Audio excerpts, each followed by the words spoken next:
বিসমিল্লাহির রহমানির রহিম। আসসালামু আলাইকুম। আমি এখন মিঠাই পোয়া বানাচ্ছি। মিঠাই পোয়াগুলোর নাম এই যে আমি 8 জনের মতো খামি মেখেছি। এখানে শুধু মিঠাই, লবণ, তারপরে চালের গুঁড়ি।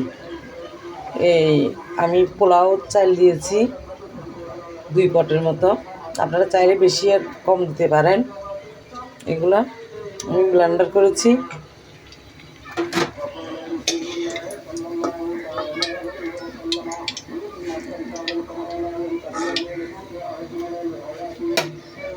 এই যে আমি কয়েকটা বানিয়েছি, ফুসফুসে, একটা ফুসফুসে দেখেন।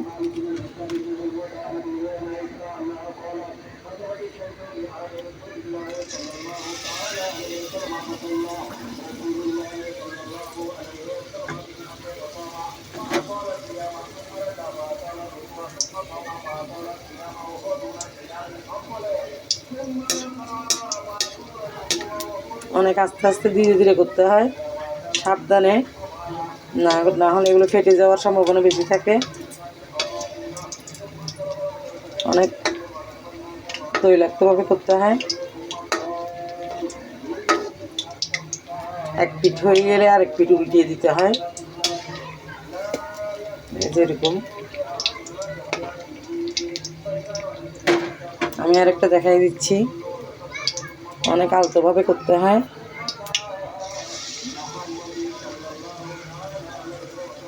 অনেক মজার হয় এগুলো, অনেক সুস্বাদু হয়। খাওয়ার পরে বুঝবেন এগুলো কী স্বাদের হয়।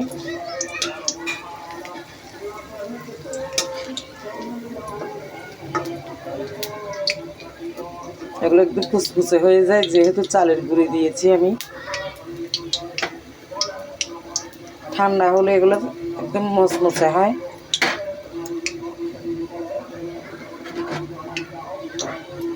আপনারা দেশের ভিতরে এবং বাইরে ভাই ও বোনেরা যারা দেখতেছেন এই ভিডিওটা, লাইক কমেন্ট শেয়ার করবেন, বেশি বেশি সাবস্ক্রাইবার করে আমার পাশে থাকবেন, তাহলে আমার আনন্দ লাগবে। বিভিন্ন পদের পিঠাপুলির জন্য, বিভিন্ন পদের রেসিপি পাওয়ার জন্য যেভাবে সহজ হয় আমি সেভাবেই শিখিয়ে দিব। ভুল হলে বলে দিবেন।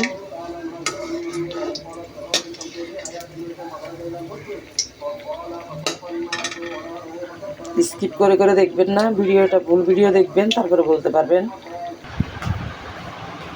দেখেন এখন এগুলো অনেক দিন সংগ্রহ করে রাখা যায়। এগুলো গরম।